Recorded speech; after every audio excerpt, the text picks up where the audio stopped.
What's up, guys? Eric Harvey here. Hope you guys are having an amazing day. I'm just gonna go over something real quick. Here in Mark chapter 10, starting at verse 17, it's talking about how Jesus counsels the rich young ruler. Okay, so I'm gonna read starting at verse 18, or I'm gonna read starting at verse 17 at the beginning. Okay. This is so interesting. Okay.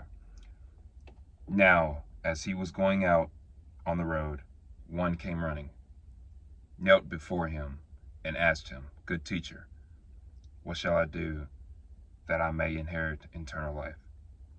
So Jesus said to him, "Why do you call me good? No one is good but one, that is God. You know the commandments: do not commit adultery, do not murder, do not steal, do not bear false witness, do not defraud, honor your mother, or honor your father and your mother."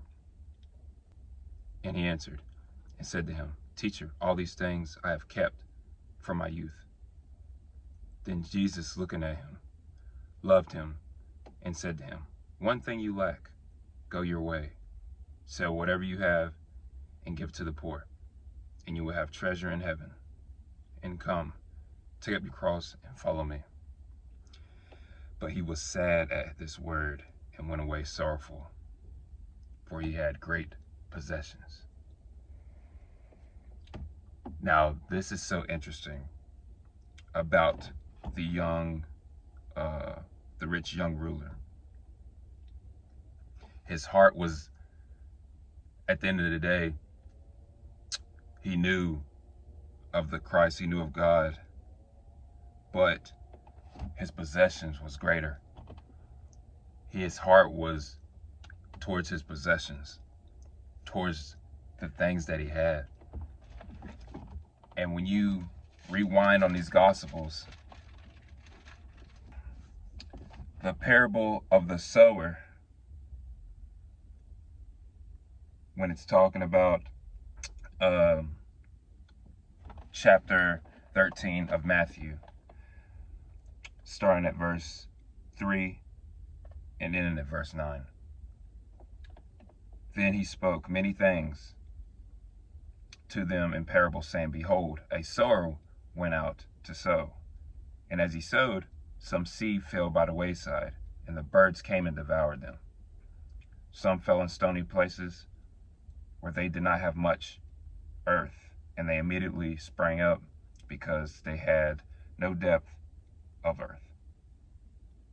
But when the sun was up, they were scorched, and because they had no root, they withered away. And some fell among thorns, and the thorns sprang up and choked them.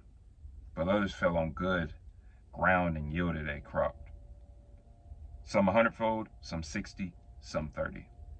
He who has ears to hear, let him hear." Okay, now I'm going to fast forward to later on in this chapter, when it's talking about the parable of the sower explained. "Therefore, hear the parable of the sower. When anyone hears the word of the kingdom and does not understand it, then the wicked one comes and snatches away what was sown in his heart. This is who received seed by the wayside. But he who received the seed in stony places, this is he who hears the word and immediately receives it with joy. Now, yet he has no root in himself, but endures only for a while. For when tribulation and persecution arises because of the word, immediately he stumbles." Now, this is when the rich young ruler comes in. This is where he had going on. "Now he who received seed among the thorns is he who hears the word, and the cares of this world and the deceitfulness of riches choke the word, and he becomes unfruitful." The rich young ruler heard the goodness of Christ. He heard the word of Christ from his face. He was talking to him face to face. But the deceitfulness of riches, he wouldn't, like, it choked the word, and he becomes unfruitful. So his desires, he hardened his heart, and his desires went towards his possessions and the great riches that he had. This is crazy. He is a perfect example of the thorns. He who hears the word, cares, and the cares of this world and deceitfulness of riches choke the word. He wasn't able to follow through. He wasn't able to follow Jesus. He was not able to do it. He was sad. He was sorrowful because he had to leave everything. He couldn't do it. Man. But yeah.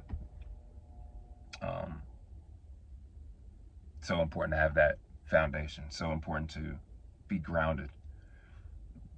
It all starts rooted. The word. Being grounded and being rooted in the word.